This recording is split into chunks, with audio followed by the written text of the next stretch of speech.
I'll call this meeting to order on Monday, June the 3rd, 2013. I want to welcome everyone. Very glad to have with us Reverend Stephen Lyle of the Smyrna First United Methodist Church. Will come forward at this time and to give the invocation. And we also have a special guest from the Boy Scouts. We'll ask Ronnie, you want to introduce him? And we'll do that now. Yeah, you can do it now, and then they can both come up as Steve's praying. Steve, everyone please rise. Let's pray. Lord, what an honor and a privilege to come together tonight to be able to meet. It's a privilege and an honor because we think of the brave men and women who we remember just recently, who gave their lives out of love for this nation so that we could have this freedom to come together to meet and to discuss our ideas. We're also approaching another important date, and that is the celebration of the birth of this nation. And we thank you and we praise you for bringing this nation into being, a nation where we can worship you and to serve you in freedom, to be able to meet and to have meetings like this. And we pray tonight that you would impress upon us a sense of awe and wonder and gratitude for all that you've done for us, for giving us this freedom. And tonight, as we are gathered here in this place, we also ask that you would continue to speak to us what you have said to us in your word. And that is that if your people who are called by your name would humble themselves, turn from their wicked ways, and pray, that you would hear from heaven and heal their land. And that's what we ask for tonight, a healing of our land. And we pray that in this time together, in this meeting, that you would govern this meeting, that you would work through the leadership, and that what is decided on, what is done here, will bring healing to your land.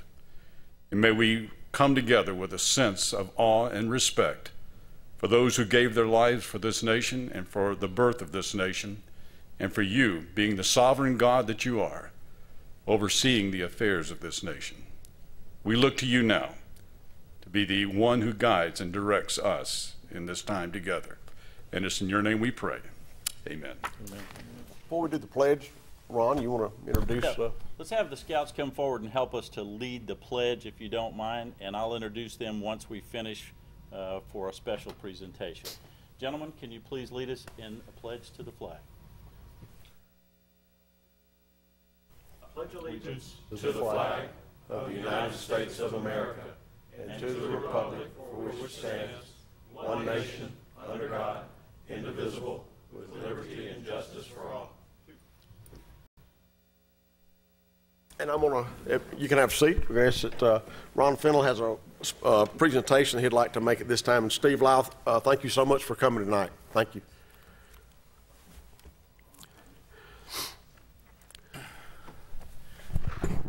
We broadcast these meetings on the local cable channel, so folks who may not be able to attend can come and be with us by virtue of the television or streaming live. We just pledged allegiance to the flag, and every summer the Scouts perform a ritual ceremony to retire the colors when they have used have met their useful life. And in proper reverence, those ceremonies are a part of Scouting and have been for quite a long time. I have a flag that flew over my home, and I wanted to make sure that the Scouts had an opportunity. And young Austin Walker from Troop 11 is going to be the one to take this flag and properly retire it this summer. Austin? Thank you. Thank you, sir. Thank you. Thank you for coming. And I have one additional Scout from Troop 74.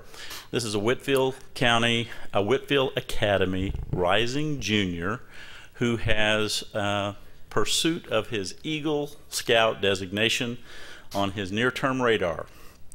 And his parents are good friends, great supporters of Smyrna, and great community leaders, Sherry and Alan Bell.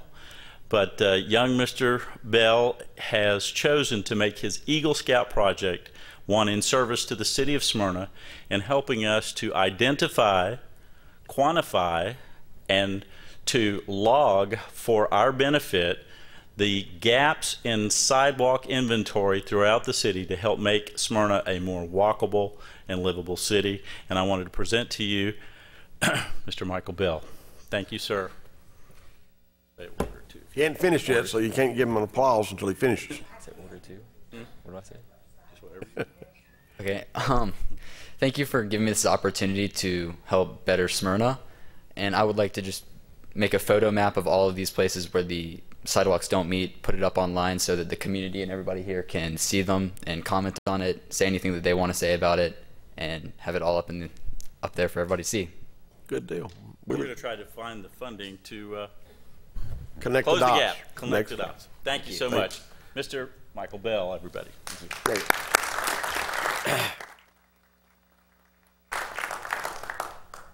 Agenda changes, we do not have any on the agenda tonight. Under the mayor's report, I just gave time for Councilman Fennell to make that presentation. That's great. Item 4 is land issues, zonings, and annexations.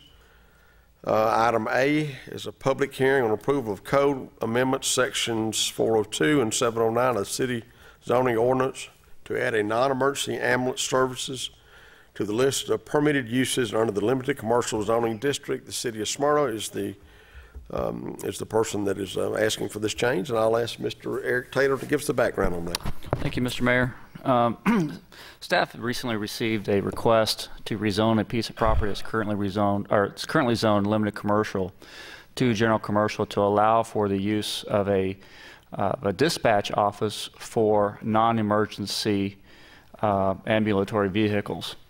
After a lot of discussion, both on the staff level and on the mayor and council level, it was determined that going the rezoning route probably wasn't the best way to go, but the idea could be supported if we were to simply change the allowed uses, the permitted uses within the limited commercial district to allow for this type of service. And so, but in order to do that, we need to change 2 sections to our city code. One pertains to the permitted uses within limited commercial, and also another section of our code that pertains to definitions of these types of vehicles. So after a lot of work, staff is prepared to recommend approval. This is a public hearing. Is there anyone here that would like to make any public comment concerning this change in our ordinance? Let the record show there is none. Ken, anything you need to add?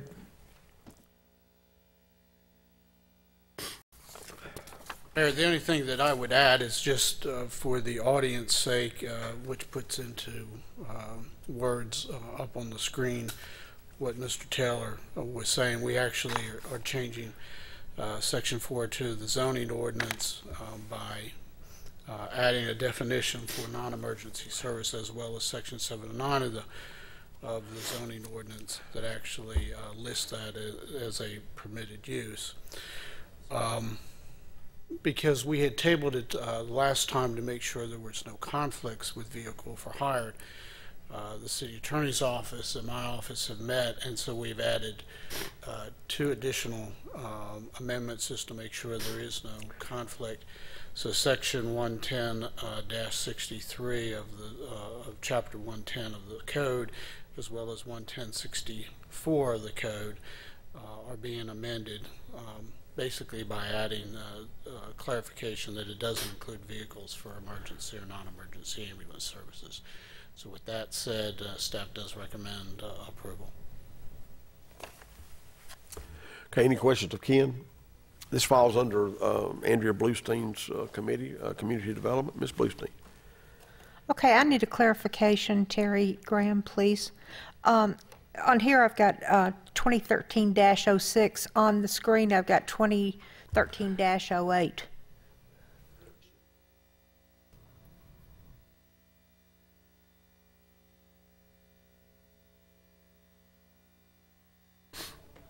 Okay. At this time, then, I would like, in the matter of ordinance 2013-08, I would like to move to approve the code amendments to section 402 and 709 of the city zoning ordinance to add non-emergency ambulance services to the list of permitted uses under the limited commercial zoning district for the city of Smyrna, and to amend the definitions set forth as sections 110-63 and 110-64 of the Smyrna Code of Ordinances.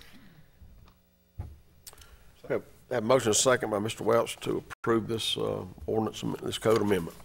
Any discussion? All those in favor of the motion, please vote.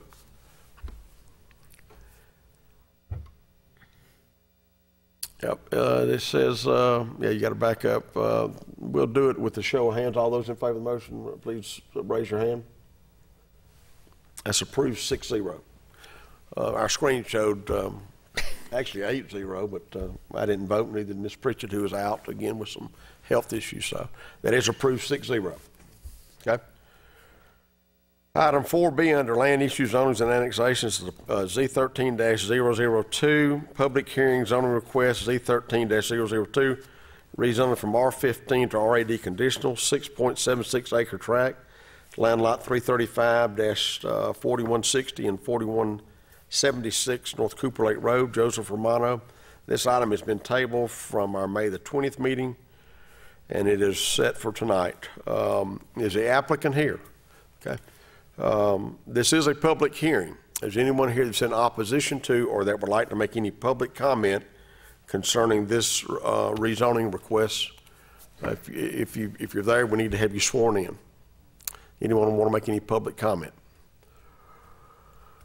All right, record show there is none. This is Mr. Tatum who gives the background. Mr. Mayor, the applicant is seeking approval to rezone a 6.76 acre tract from R15 to RAD conditional to accommodate 20 new single-family residences with a resulting density of 2.96 units per acre. This matter went before the Planning and Zoning Board at their meeting of March 11, 2013, and they made a recommendation for denial by a vote of 4-0. The mayor and council tabled this request of zoning at the April 15, 2013 meeting and also May 20th. And since that time, staff and the neighborhood communities had a chance to come to terms with a number of issues. And at this point, we are prepared to recommend approval with stipulations. The applicant's here. This is Mr. Fennell's district. Thank you, Mr. Mayor. We've had a lot of discussion about this, and I have not heard any objection after what I understand the meetings between the applicants and the adjacent neighbors to the rear have come to terms on mitigation and solutions that the stipulations speak to. Mr. Sudreth, did you want to speak to that stipulation letter and how we're proceeding accordingly? Yeah, the only comment I have is we have added that letter as a condition. I won't give through all the presentation because we've had it multiple times, but we have added a final condition that references the most recent letter, which in essence had 4 conditions embedded in that. 2 of them were for clarification. 1 had to do with a requirement of a fence, and another, or the final condition on that, had to do with trying their best to preserve as many trees on the property, in particular lots 8 through 13. The only comment that I have about that is I do have a little bit of concern about that one, about lots 8 through 13, in that it uses, shall do their best. I understand what's going on. I don't have any problems with the condition. It's just making sure that everybody understands the intent. It's a little bit hard to enforce. I would ask Mr. Fennell that you also ask Mr. Sams, who's here representing the applicant, to maybe clarify and explain what those conditions are that created the need for this wording. So at least we have that on record. So if there's any question about that, we can go back to the minutes. Fair point. And thank you for your diligence in working with the applicant and the neighbors to try to make sure, along with our city engineer, to try to make sure that we met all of the questions asked in a proper fashion. thank you. Mr. Sams, would you care on behalf of the applicant to make some comments and accede to Mr. Sudreth's request there at the end? I'll be happy to. First of all, good evening. For the record, my name is Garvis Sams, and I represent the applicant and the property owner. Mr. Romano is in New York this evening, so he is not with us. However, I do have with us tonight our engineer, Mr. Larry Neese, and he'll be available to respond to any questions that you may have from a hydrological perspective. And at the end of the day, that's really what most of this comes down to. We originally had staff's recommendation for approval. We still have that. Going into the Planning Commission meeting, it was clear that there was a lot of interest in this, and I think justifiably so. There's been some hydrological implications as a result of Westbrook Park, a subdivision that's contiguous and immediately to our south. And there were concerns that the development of this particular property may exacerbate that. So let me just kind of hit some of the more salient points, since there wasn't a presentation by Mr. Sudreth, but without getting into the weeds, so to speak, and boring you with this. What we are talking about, though, you were kind enough to grant a continuance or a tabling of this case, and it was a good decision on your part, and I think a good suggestion on our part in hindsight, because of the dialogue that's been established since we were to appear before you last month. The property we're talking about is about a 6.5 acre tract of land on the west side of North Cooper Lake, directly contiguous to and to the north of Westbrook Park. A subdivision is also zoned RID conditional. Your future land use map shows us being in an area that's denominated as suburban residential, which allows residential densities up to 3 units per acre. If you've seen the site plan, if you've got it in your package of materials before, you know there's a stream that traverses the property, makes it really pretty tricky from a developmental perspective because of the ultimate positioning of detention, and then our responsibility to ensure the stream bank buffers remain inviolate, that is non-disturbed in perpetuity. We are proposing a rezoning from R15 to RAD conditional. It is for 20 homes. It is a density that meets with expectations of your future land use map. There are several different letters. First, we start out with the February 4th stipulation letter. Those are self-imposed stipulations that we've agreed to, and I'll cover some of those points just to give you a flavor for it. Then there are staff's recommendations and their stipulation conditions as well that are layered on top of that. And then in addition to that, there are 2 other letters from me dated May 28th and 31st respectively, the 31st being the controlling letter. Just to give you some idea about the type of product on this property, there's 20 homes, 3 stories in height at a maximum, ranging in size from 2,400 to 3,500 square feet, with price points ranging from $325 to about $400,000. The architectural style and composition is going to be in conformity to the elevations and the renderings that were submitted contemporaneously with the application, but to give you a better flavor for it, go to Westbrook Park, and that's the architectural style and composition. A various mixture of components: brick, stack stone, hardy plank, hardy shake, and the like. Of course, the usual stipulations about a mandatory homeowners association, a third-party management company that controls that, strict architectural controls. We have the open space that's required. In addition to that, during the plan review process, we've agreed to a number of things from the city arborist perspective in terms of landscaping. Just FYI, all the yards are going to be sodded and irrigated as appropriate. Recently, we just submitted an elevation or rendering that shows the frontage on North Cooper Lake Road, which shows the type of vegetation. It's a color rendering, which should be in your package of information that was submitted with the next to the last letter. There'll be a 10-foot landscape buffer that will be built in. There's also a 10-foot no-access easement along North Cooper Lake Road. That's not to discourage walkability or pedestrian connectivity, but that's simply so that none of those homeowners will try to punch out into North Cooper Lake in terms of just keeping the one point of ingress and egress being the sole access to the subdivision. All electrical systems, all garbage and trash receptacles, all utilities are going to be out of sight, either underground or screened from view in accordance with what we put forth in the letter. The key issue to all this has been hydrology and stormwater management. And I'd first of all like to commend your city engineer on the diligence. I can't count the number of times I'm sure that he's walked the property. I'd like to commend our engineer, Mr. Larry Neese, and the engineer that was engaged by Mr. and Mrs. Johnson, and I forget his name, he's got a doctorate in his discipline, so I'm sure that that he's extremely well qualified. But it's not often that you'll find engineers who can all agree on one aspect or one approach, and I believe they have in this determination. And that's embodied in the revised site plan, the latest revised site plan that you see, that changed the positioning of detention on the site, that changed the configuration, the volume, the depth, the width as well, and all the attendant issues that go along with that.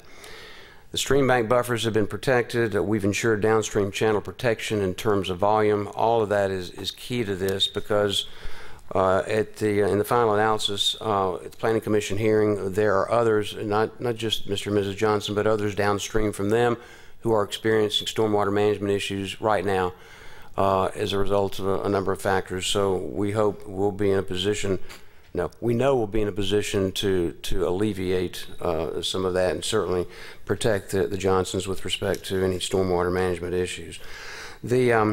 The engineering department has asked us to construct sidewalks along North Cooper Lake, and sidewalks on at least one side of the streets within the subdivision, which we're agreeable to.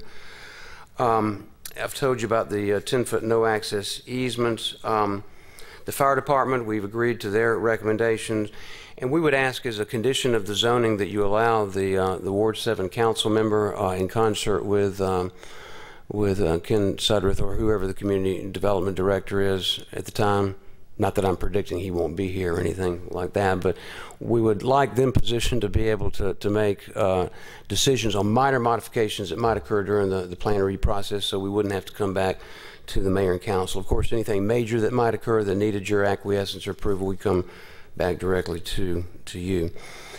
One of the stipulations that is not troubling or bothersome, it's just it's hard to interpret, and attorneys are good at doing that, but it's even harder to enforce, and I think that's the point that Mr. Sudworth was trying to make. If you've got your site plan before you, the backyards of lots 8 through 13, which are for the most part contiguous and adjacent to the Johnson's property, we are agreeing to have those remain in a wooded condition, understanding that there'll be instances where subsequent homeowners who purchase these houses may want a patio or pool or some type of something in their yard to that extent. And this is going to be allowed as long as the efficiency of the configuration, the positioning, and the calculations regarding stormwater management is not adversely impacted. And that's a key. And that's what gives Mr. Sudworth the ability to be able to enforce this if, between he and your city engineer, Eric Randall, get together and determine that what is proposed by a property owner and somehow impinges upon the very precise calculations that we've got. Right now, we are over detaining. We don't anticipate that that's going to be a problem, but that is a stipulation, the genesis of which emanated from discussions between Mr. Romano and the Johnsons and their respective engineers. We've agreed also to the construction, the erection of a fence along the common property line between those lots and the Johnson property. It'll be a decorative fence. It'll be opaque. It's for privacy reasons and other reasons not to put words in the Johnson's mouth, but there's a grade change. There's some topo issues. There have been circumstances where people have breached property lines to walk their dogs or to gain access to the Johnsons and others' property. We want to ensure that the Johnsons have their privacy and that that's not there's no intrusions in that respect, but also to ensure the safety of everyone that is concerned.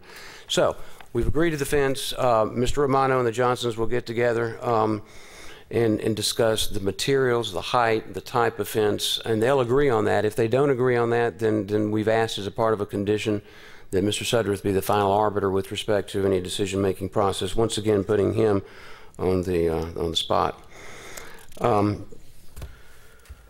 All the land disturbance and construction activities on the site, and this is technical language, but it was important to the Johnsons and their attorney, that it be conducted in strict compliance with the grading and development plans and in accordance with best management practices. We've agreed to that. Your staff has recommended approval.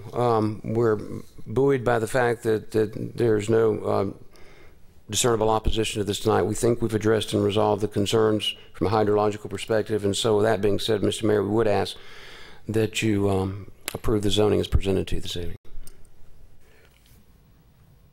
Any questions, Mr. Sams? I did have one to follow up on Mr. Sudreth's challenge for the nebulous nature of that phraseology. The applicant and the adjacent property owners are comfortable with this outcome and the language as included in the stipulation, and I'm looking at the adjoining property owner for agreement.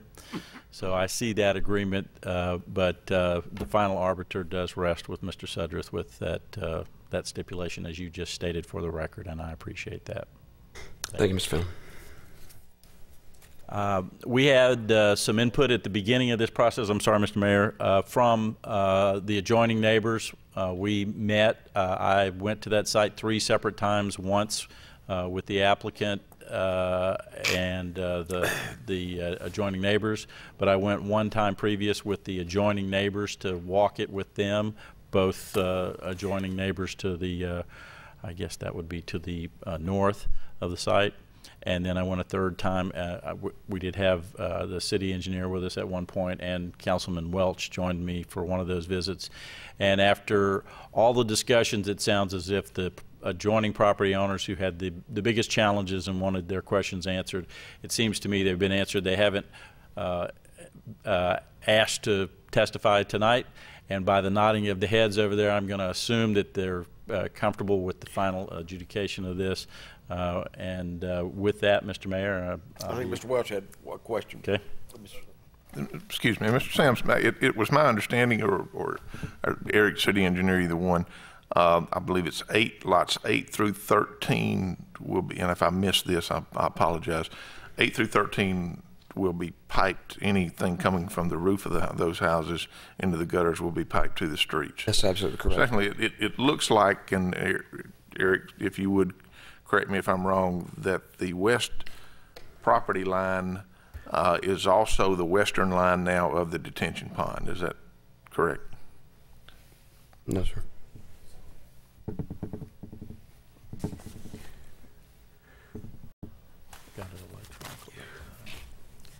It looks like we've pulled that line back from very close to the Johnson property to a point that's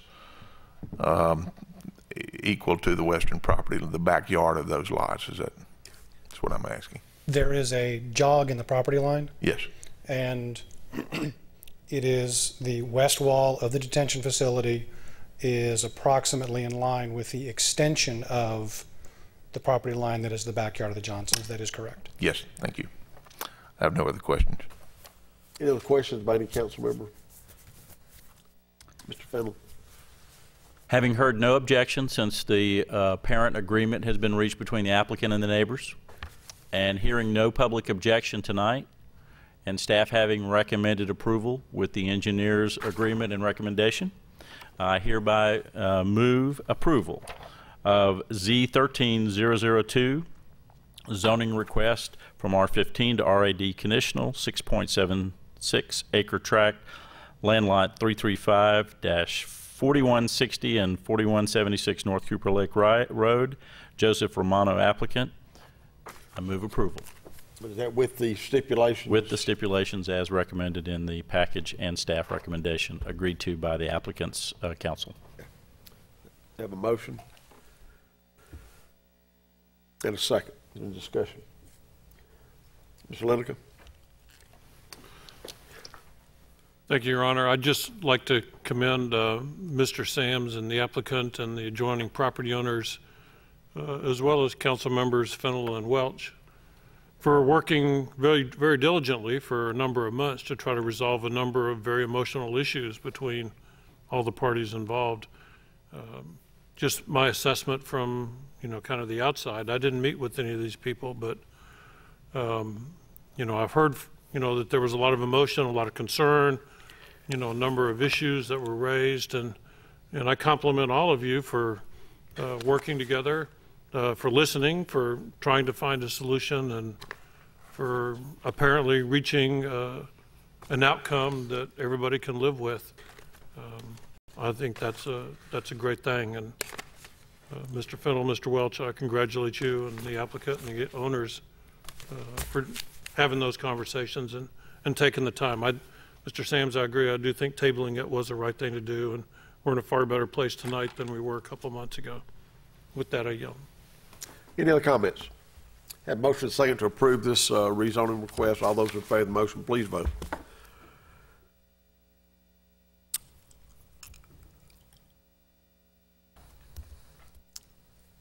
Well, 4-5. That's approved 6-0. Thank you very much. And a special thanks to staff who I know worked extremely hard to try to make things happen, and to everybody's satisfaction. It's tough to get everybody on the same sheet of music sometimes. So thank y'all very much. And now y'all can do something else besides use this as an excuse. Not, but thank y'all so much. Privilege licenses is item 5A. Is a Your Honor, before we move on, something is wrong with our voting screen. Again, it showed you as voting and someone else is not voting. No, I'm not voting. Right, did vote, but I had to, when the vote screen came up, it showed all the votes as having been cast. I had to touch it to withdraw the vote and then actually vote again. So it seems like it must be something with the default.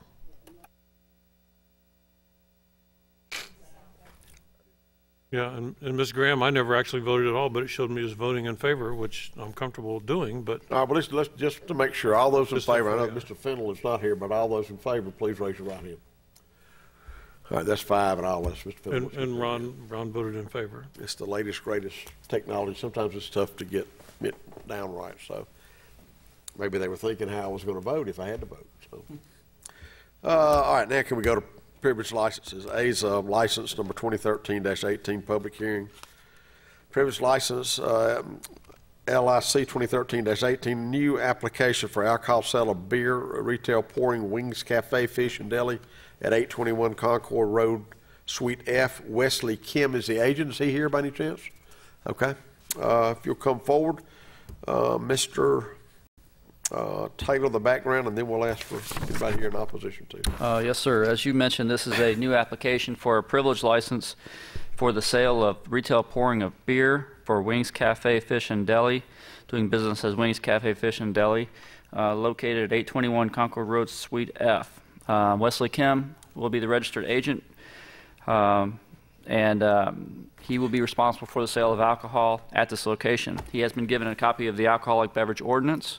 He has attended the mandatory alcohol awareness workshop, and a background investigation was conducted by the Smyrna Police Department and failed to reveal any information that would preclude issuance of this license. And so therefore, Mr. Kim has agreed to abide by the guidelines set forth by our ordinances, and we do recommend approval. This is a public hearing. Is anyone here that's in opposition to or that would like to make any public comment concerning this public hearing on this privilege license? 821 Concord Road, for those that don't know, is the last shopping center on the right before you get to South Cobb Drive heading west, I guess? Yes, sir. Okay. And you are? I am Wesley Kim, the principal agent. And this is in Mr. Welch's ward. Mr. Welch. Thank you. Mr. Kim, thank you for coming before us this evening. I just wanted to ask a couple of questions and to make sure, as Mr. Taylor announced, that you have been given the ordinance and read the city's ordinance regarding alcohol licensing. That's correct, Mr. Welch. And you do understand that we occasionally have sting operations that go into different establishments and to make sure that you are not selling to minors and so forth. Yes, I do understand. Mr. Mayor, I don't have any other questions. Any other questions of any council member that pertains to this license? The restaurant's actually been there for a good while. You just... Yes, sir, 4 years. Okay. All right. Go ahead, Corky. With that, I would like to recommend approval or make a motion to approve license 2013-18, privilege license, a new application for alcohol sales of beer, retail pouring, Wings Cafe, Fish and Deli, located at 821 Concord Road, Suite F, that the agent being Mr. Wesley Kim. I have a motion for approval. Second, if Ms. Bluestein's any discussion. Let's try. You want to try voting? All those in favor of the motion, please vote. I guess I voted. All right. Okay, well, let's do this. Okay, we're not going to panic.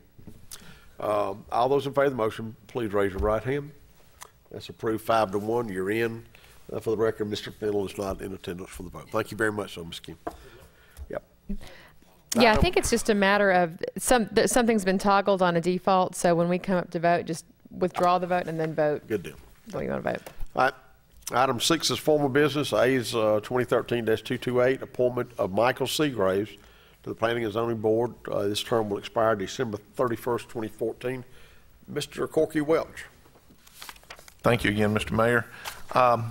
I have known Mr. Seagraves for several years. He is a resident of Ward 4 and has been, I guess, lived in Smyrna for most, if not all, of his life.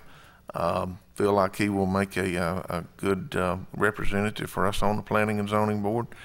And with that, Mr. Mayor, I'd like to make a motion to appoint Michael Seagraves to the Planning and Zoning Board, term to expire December 31st, 2014. Have a motion. And second by Mr. Lineker to appoint Michael Seagraves to the Planning and Zoning Board. We're going to do this. All those in favor of the motion, please raise your right hand. Yeah, let's get this up. All right. That's approved 6-0. Mr. Fennell's back. All right. Item B, 2013-225 is public hearing adoption of the proposed budget for 2014. Mr. Taylor, the background. Mr. Mayor, hopefully this evening is the culmination of a lot of work that has been put in by staff beginning in January when we started to when we began preparing the annual budget for fiscal year 2014. Tonight is the second public hearing for it, and hopefully will be adopted tonight. We did have the required public hearing and provided notification per the requirements of state law at the meeting of 2 weeks ago. The total budget as proposed is $68,741,320. That breaks down to the general fund budget of $37,837,078, special and revenue funds of $2,868,459. Capital project funds are $9,381,153, and the water sewer fund budget is $18,676,630. This does assume a millage rate that will not increase or decrease. It assumes a millage rate of 8.99 mils. That will be adopted at a later date.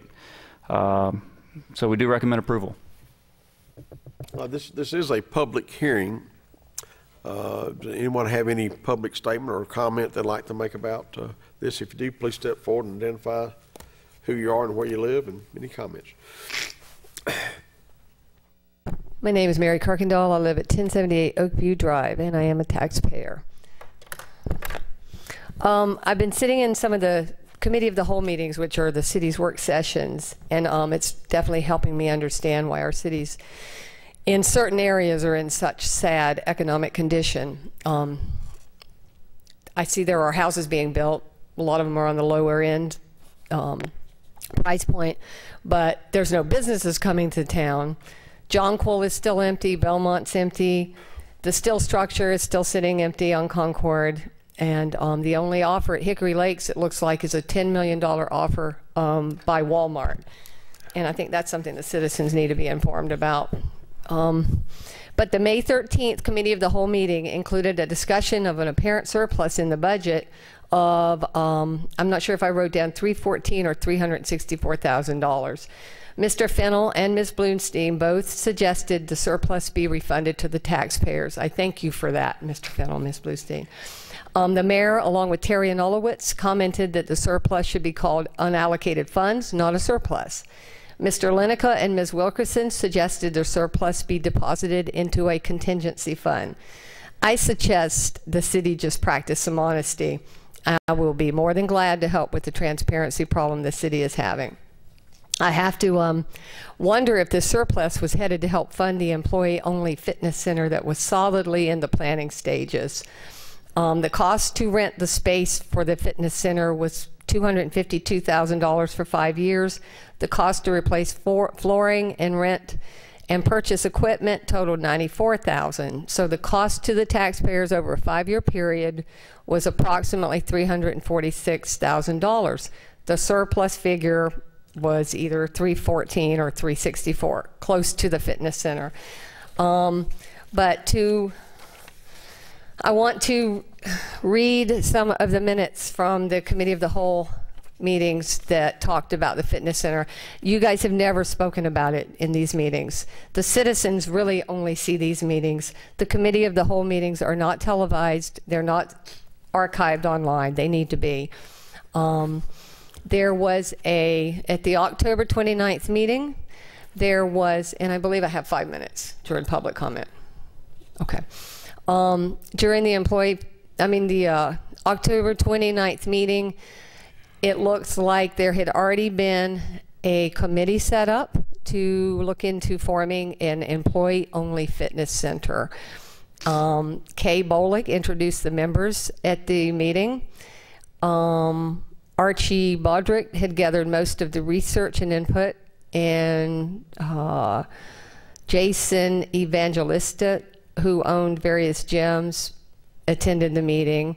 Mr. Osborne, who is a city employee, distributed the handouts listing the upfront costs needed to start up the proposed employee fitness center. There were attachments handed out.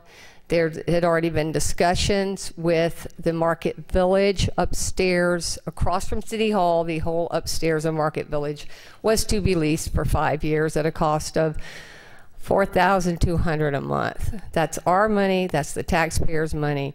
I don't pay my taxes to fund private benefits to the employees when we have so many problems in our city. And I don't think other taxpayers, maybe you should ask the taxpayers if that's what we would like to do first. I believe once the patch letter to the editor came out that blew the cover on this fitness center, I think that is the point when you guys dropped the plans for it. I have not seen in writing anywhere that this has been disposed of. Right now, I understand Ms. Anulowicz was quite upset that the letter came out, but you know what? You guys spent a lot of time researching how to open this, how much the equipment would cost. There are diagrams of the floor plan. Let's see, even Ron Fennell asked what would be the approximate financial responsibility and suggested the council better be prepared to answer questions from the public regarding this expenditure. How can we ask questions about this if we aren't even told about it? These Committee of the Whole meetings have been eye-opening. They need to be opened up. They need to be online. There don't need to be secrets. We aren't...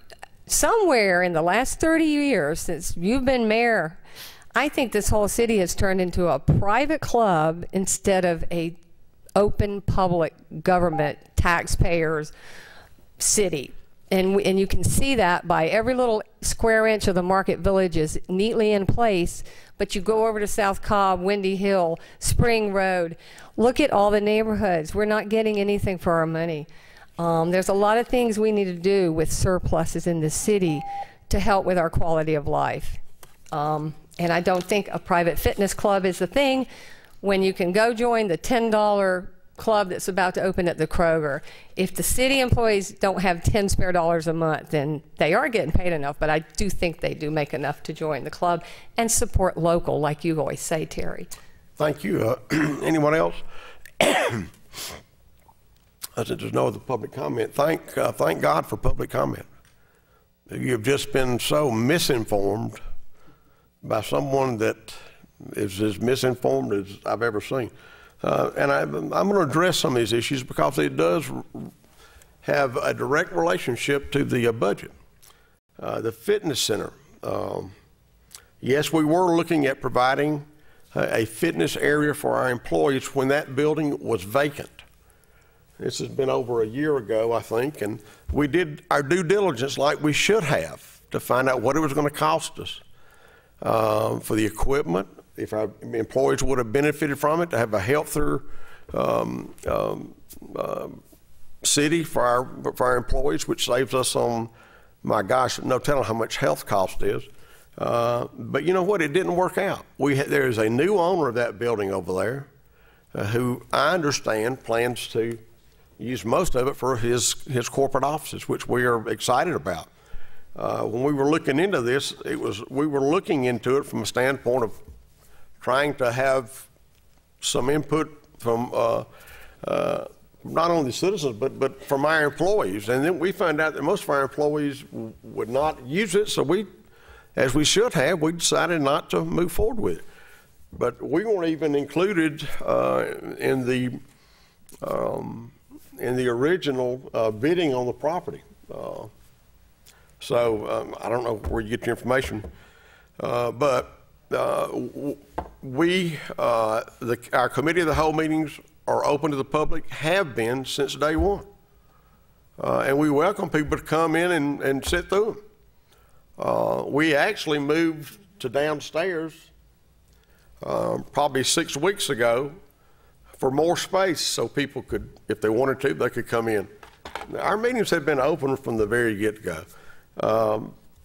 Yes, we did talk about a surplus. At that time, when that first meeting, we did talk about a $230,000 surplus.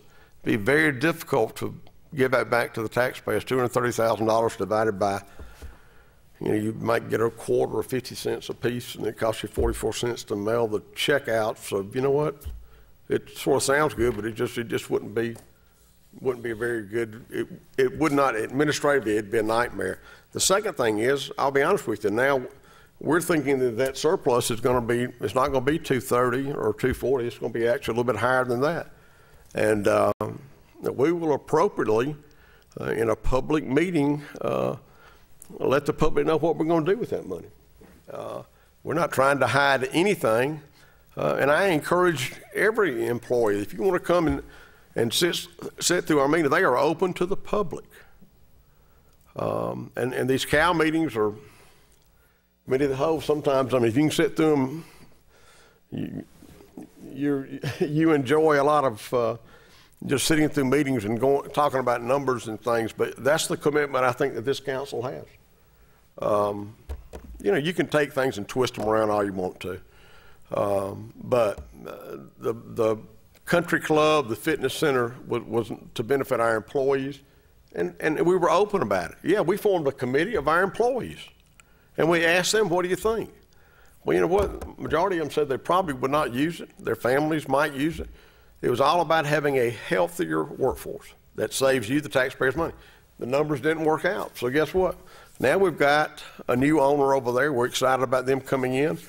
Hopefully we'll provide jobs for the downtown, and hopefully we can get, and I say we, hopefully they can get the retail portion of that building rented back out. The city does not own that.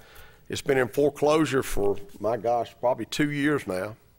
Totally out of our hands. We couldn't do anything with it. So, Jonquil Plaza, we don't own that property. Belmont Hills, there is some activity going on up there. We have a new school. We've got some housing going in up there. If you go up there right now, Trayton Homes, one of the best builders in the state, is building housing up there. You're seeing more housing going on up there. I personally think that the retail market is still tough, but we're holding our head above water, and we're not. I think we are very diligent in taking care of the taxpayers' money. But anytime you want to come and sit through any meeting, that's why they're advertised. We just have gone to where you can take this phone right here, and you can pull our council meetings up. You don't have to be on cable TV anymore. You can go to our website and watch this council meeting absolutely as it's being conducted right now. Any other questions, Mr. Fennell, or statements about the budget before we move on with this? Mr. Fennell?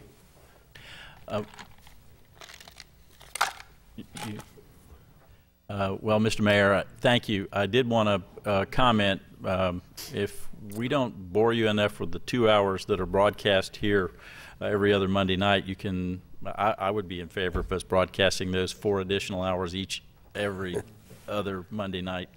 we're up here from 5:30 on every Monday night, and the 4 hours or so of sometimes riveting debate is a public process, and we invite anybody who wants to come witness that to be a part of it, no question about it. But we have deliberated on an awful lot of things. We ask questions. We are attempting constantly to be vigorous, rigorous, and inquisitive about the options that both better our city from a vision standpoint, but down in the weeds to how on a day-to-day basis we help our employees and we do our job effectively. But as to the budget itself, this is the 23rd consecutive year the city of Smyrna has not had a tax increase. There is no other government in the state of Georgia that can make the claim that Smyrna makes. We've either reduced or kept level our taxation for 23 consecutive years. People are moving to Smyrna. Over the last decade, we grew by 25.1%. We continue to see an uptick in growth. We've approved developments. We're going to continue to see growth as we come out of this prolonged recession. I'm confident that we have a staff that is put together through the department head's recommendations and the diligence of the administration to come up with a recommended budget that meets our obligations, that pursues some of our goals and our priorities as a city as we continue to look for a vision of Smyrna as the best municipality in the state of Georgia. And I'm pleased with what we've come up with. I don't agree with 100% of it, but the bulk of what's here speaks to our priorities as a city. We have the ability as a council on a periodic basis to adjust, which we will likely do on fees, on unallocated resources down the road as we go through our process. But that's the dynamic nature of a government that's working. We don't change the aircraft tires while it's in midair. We have to occasionally land, but this is a case where the city of Smyrna has put together a talented team of employees all the way through from our administrator all the way to every single employee who makes our service delivery what it is today in Smyrna. And I'm prepared to support this budget, and I hope that those people who take time to scrutinize and go through the budget can see the hard work that was put into the document and to the vision for the future of the city of Smyrna. Any other comments? Ms. Bluestein, go ahead. What was the question? For those that maybe didn't get a chance to look at it yet, how long is the budget going to stay on the website? It stays on the website throughout the year. Oh, okay. It'd be infinity So for those of you who have not had a chance to really look at it, if you'll go to the City of Smyrna homepage, there's a link to the budget. Yeah, it actually lives in the budget and finance section of our finance website. Mm-hmm. And okay. Yeah, there is a direct link. I have a link from my Facebook page, and not only is the budget there, but there's also the accompanying narrative and the presentations that have been given to us by the finance department. Those, I think, I mean, the lines of numbers are obviously fundamental, but I think the narrative and the explanatory writing that goes along with it is what I think can be the most helpful, especially to someone who is not an accountant. And that's what's been very helpful to me, obviously, going through this process. And I'll say this, I think that the budget in its entirety, there's probably something in that budget that each one of us does not like. And I'm talking about, you know, so the budget, I think we have to compromise and do what we think is best for our city. I will say this based on the comment that was made by the previous speaker, that a lot of the housing that we were getting was in the low end. If I'm not mistaken, the zoning we just did said that the house is going to be 350 to 400, and to me that's not. Oh, that was an exception. How convenient! That was an exception. That's pretty good in this economy, I think. And you know what, you could plan to build $1 million homes and let them sit there because you can't get the financing for them. I mean, it's just tough. And but anyway. We're doing okay. We're doing okay in the residential section. We're still struggling like everybody is on the commercial end. So, anyway, any other questions about the budget? Ms. Terry Nulowich, who chairs the F&A committee, if you'd like to make any closing comments. I would, yes. I would like to thank staff. I would especially like to thank Tony Joe Howard, Kevin Klosterbar, Eric Taylor, and all the department heads and the staff members who've contributed to this budget process during the past several months. I also want to thank all my colleagues here on the council for the time and the thoughtful collaboration that they've given to this process. This is a solid, healthy budget, and by healthy, I mean it's its own little wellness program if you want to do some push presses with it. But it's a solid budget, and it is because of the efforts of every employee in this city that we don't have furloughs, we don't have layoffs, we're able to maintain the millage rate as we have been able to do for 2 decades. You know, we discuss a lot of options and potential programs as we go through the budget process. With regards to employee wellness, our wellness program is proving to be a tangible, quantifiable success, and I believe that if we did not have a wellness program, we would be remiss in our obligations to the taxpayer, since in any organization, be it government or private sector, healthy employees mean, frankly, less expensive employees and retirees. Employee and retiree health insurance costs are the kind of things that will bring a city to its knees. And I'm very proud of the fact that we have been so proactive and, frankly, conservative in our planning and funding of employee health and wellness. I remember several years back there was a member of the public was attending a meeting when we were talking about the different health insurance benefits, the different options, you know, when it goes out to bid. And she stood up and left. She said, "When do y'all talk about the interesting stuff?" And I'm thinking to myself, this is the interesting stuff. This is what will make a city buckle or make a city thrive. So with regard specifically to wellness, absolutely we talk about it, and absolutely we discuss all options that are available, because if we didn't, we would be remiss in our obligations to the taxpayers. Plus, we didn't do a very good job hiding it, because the minutes reflect pretty much exactly what we talked about. I mean, you have to look at things and see if it makes sense to do. If it doesn't, if it's not a good business decision. Okay, Ms. Sinulowicz. Thank you very much. At this time, I would like to move to approve the budget. This is the proposed budget for fiscal year 2014. I second. A motion second to approve this budget as presented for the year 2014. Any discussion, comments? Ms. Wilkinson. Oh. I still have the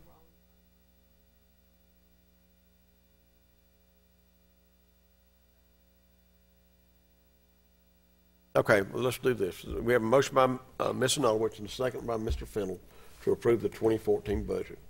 Is there any other discussion? If not, I'm going to ask you, all those in favor, please raise your right hand. That's approved 6-0. Okay? We'll work on our system here. Okay? Thank you very much. And thanks to staff for all your hard work, and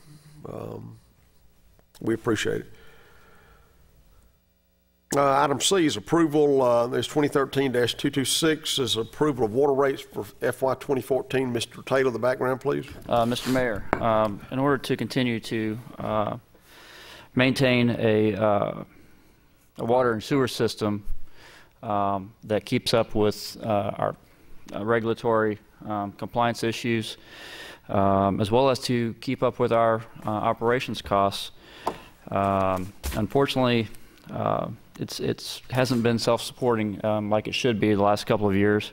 And so with that, it's time for us to recommend a 6.5% increase for all of our rate categories in our water and sewer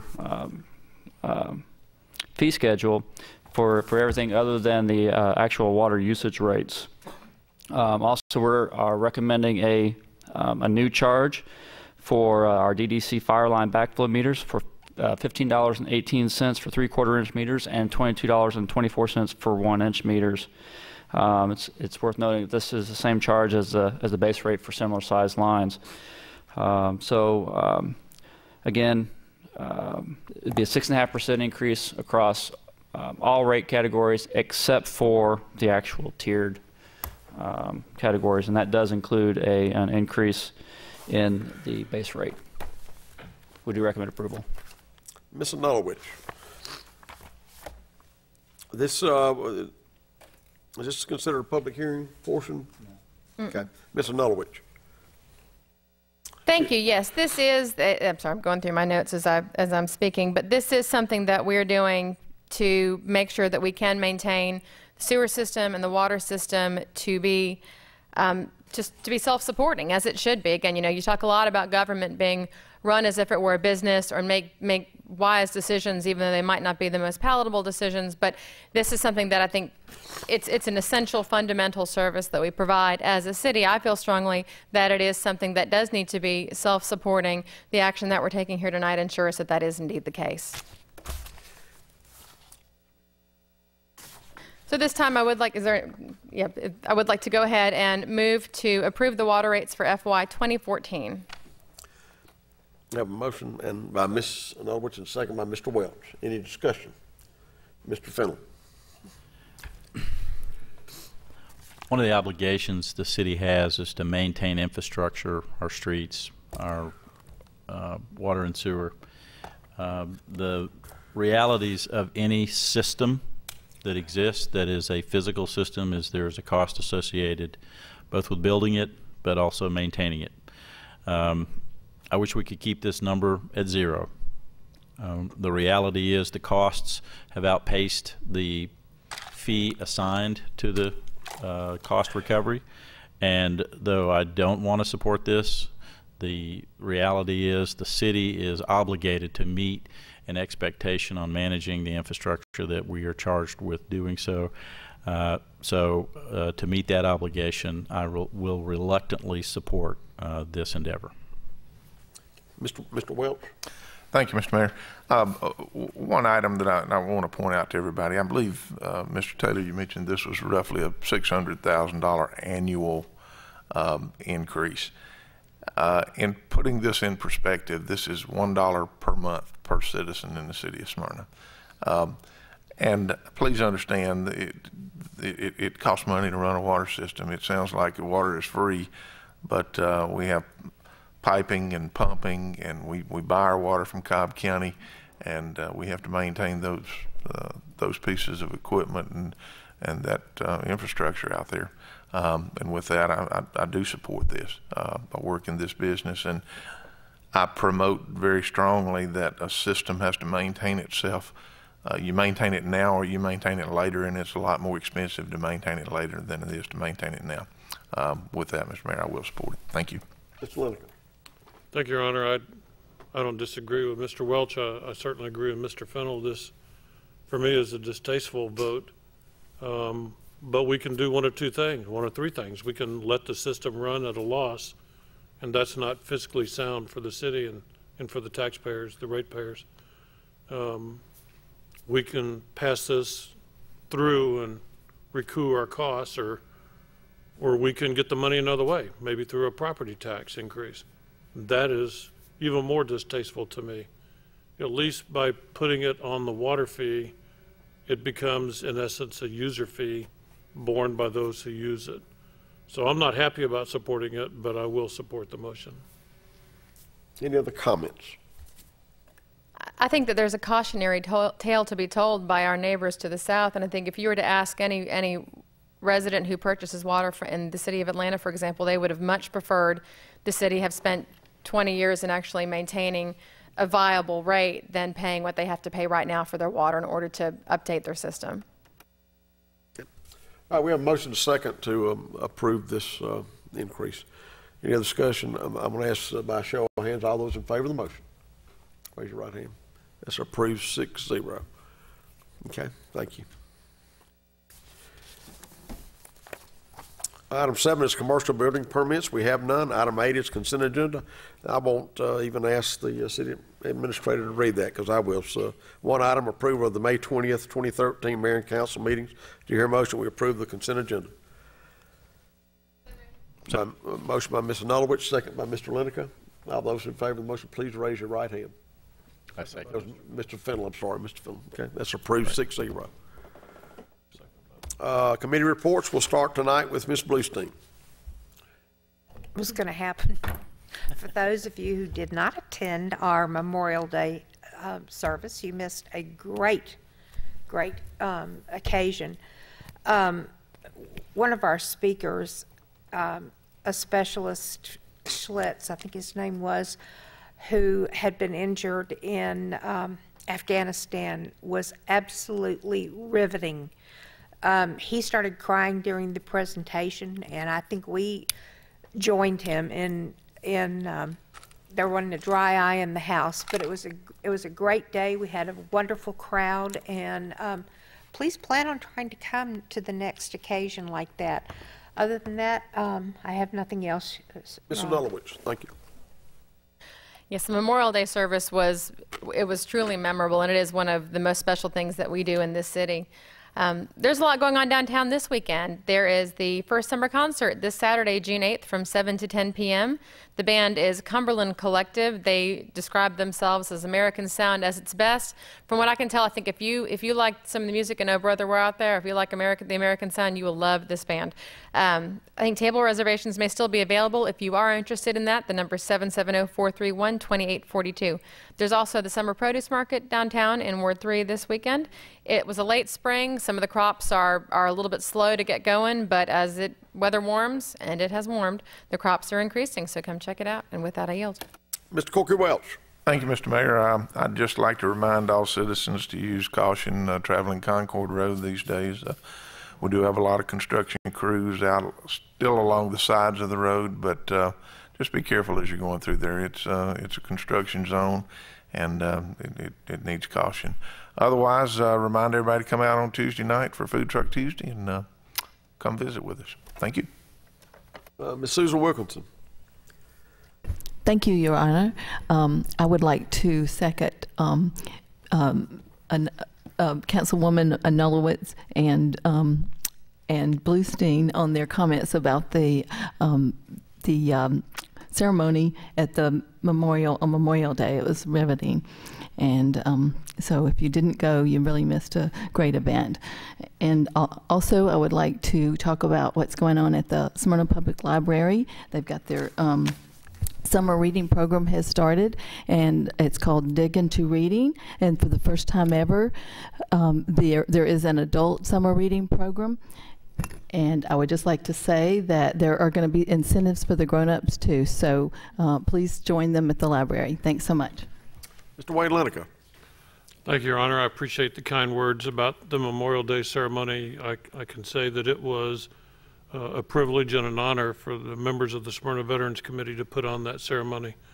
I'd like to thank local resident Ken Burke for chairing the committee during the run-up to and execution of the Memorial Day ceremony. He did a great job and very ably assisted. There were a number of people at the city that had roles, but certainly Jennifer Bennett, our Community Relations Director, and Steve Ciaccio, our Parks Director, were very helpful in assisting us in doing that good work.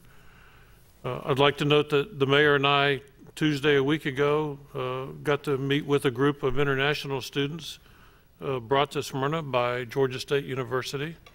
Our Assistant City Administrator, Tammy Sadler, coordinated that visit. She and the City Administrator, Tammy Sadler Jones.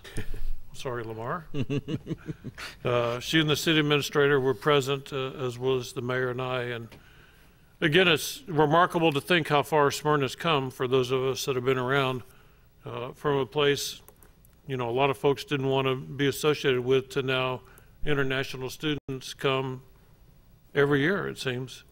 This is not the first group from Georgia State that's been here. And, they've got 80 different communities around metropolitan Atlanta they could go visit, and they choose to come to Smyrna. That is an honor. The old saying is you vote with your feet. Well, when they vote with their feet to come to Smyrna, that means something. And I was proud of that visit, and I think everybody in Smyrna should be proud of that visit. Finally, just an update. We had talked last meeting about possibly having a meeting this Wednesday night at Bronner Hall to talk about the proposed Atlanta Road median project. We are not ready to have that meeting, so it is not going to happen. Again, we'll be in touch. We'll announce it. We'll put up signs, when we're ready to move forward. But at this time, there will be no meeting on Wednesday, June 5th at Bronner Hall. It was tentative before. Now it's tentatively, firmly off. But postponed, not to be denied, but simply delayed while we continue to work on the plans. With that, I wish everyone a great summer, and I yield. Mr. Ron Fennell. Thank you, Mr. Mayor. School's out, temperatures are up, pools are open, the days are getting longer. I urge all Smyrna citizens to join with us to try to make sure we have a safe community. Kids are now out of school driving themselves around.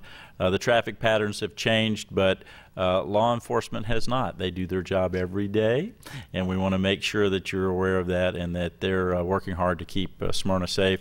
Our public safety officials from police, fire, emergency, 911, all the first responders do a great job every day, and if you have a chance to confront one of them or meet up with one or a ranger, please thank them for their service and for protecting our families, our homes, and our businesses every day. With that, Mr. Mayor, I yield. Mr. Eric Taylor. Mr. Scott Cocker, our city attorney. Ms. Terry Graham, our city clerk. We have two people that signed up for citizens input.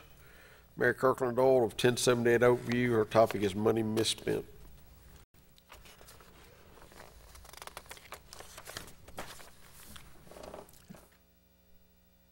I don't have anything prepared, but I just want to say now, Mayor, you said that you guys dismantled that committee for the fitness center a year ago, but I believe October and November 2012 was about 6 months ago, and at that time you were proposing to send out a survey.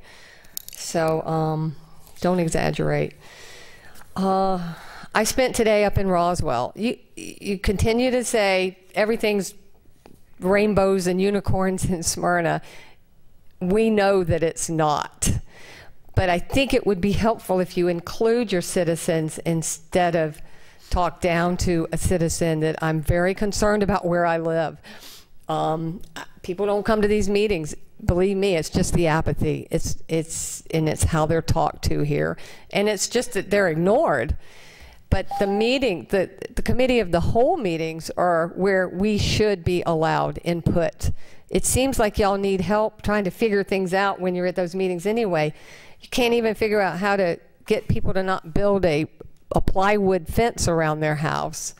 You know, why not just say fencing materials should be used with regular fencing, outdoor fencing materials? It's so simple, and you guys seem to have a problem with the simplest things. But that's just what I've seen at some of the committee of the whole meetings. Putting trash cans along walkways where the kids are throwing trash out everywhere. There should already be trash cans and recycling cans along Smyrna's city streets that we don't see anywhere.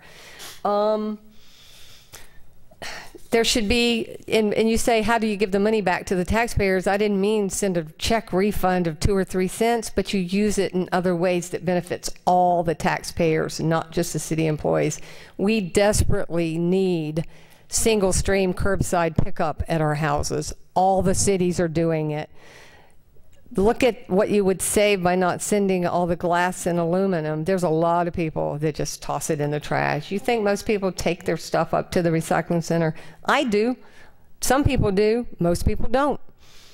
Just give us some curbside recycling. It's there. It's all of DeKalb offers it. All of Fulton, City of Atlanta, the cities that are, you know, proposed to be green, which you guys act like you are, but you're not.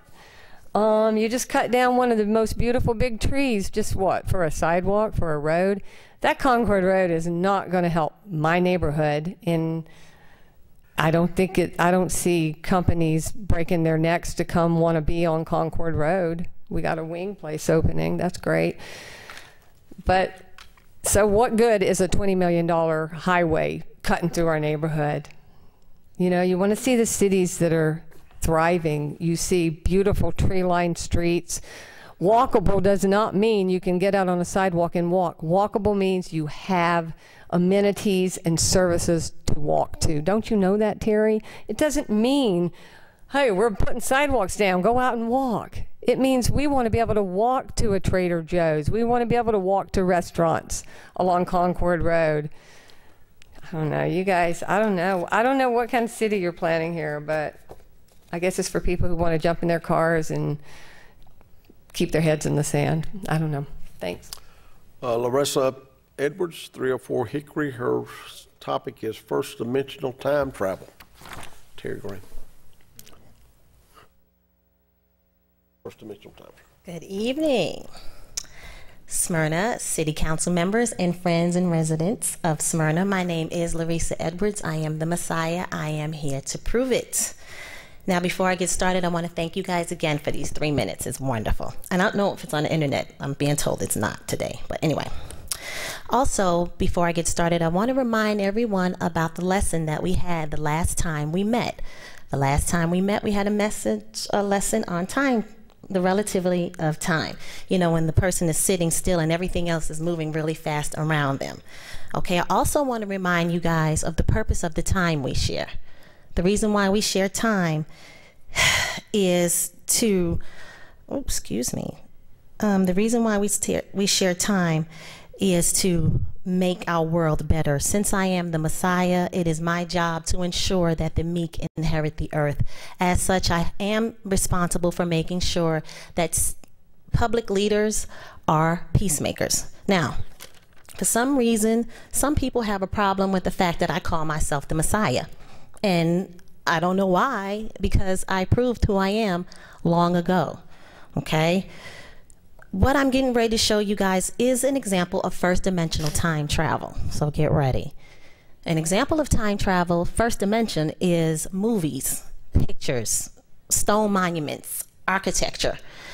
You know, anytime you can pick up a movie and put it in your DVD player, you are experiencing some form of first dimensional time travel. Okay, I am at a loss. I am so sorry. Now, what I want you guys to remember is I want you guys to remember our debate. Wow. Okay, that's actually a good form of it. Now, you guys remember our debate. Anytime I come across any topic that you guys are knowledgeable enough on to debate about, raise your hand and we'll discuss it right here, right now. So let's begin. Numbers and chemicals are the foundation of existence. I'm going to say that again. Numbers and chemicals are the foundation of existence. Okay? If you have problems with these topics, you might find it difficult to hold a debate. But I am going to go ahead and move forward anyway. I want everyone to take a look at this symbol. Can you see it? Can everybody see it? Hopefully the internet is working right there. What about you guys in the back? It is comprised of the letters I-A-M. I am. Can you see that? Isn't it cute? Can you see anything else? Perhaps you see numbers, lines, and a few angles and maybe a few triangles. Believe it or not, this is a math formula. This is a math concept, God's concept on forward motion. And the next time we meet for our debate, we're going to pick up on this math formula. Does anyone have any questions? Any questions? Now, I have a really quick comment. If there's a surplus of funds for Smyrna, why are we raising the water bill? Like, I'm not understanding that. Can somebody help me with that? Please.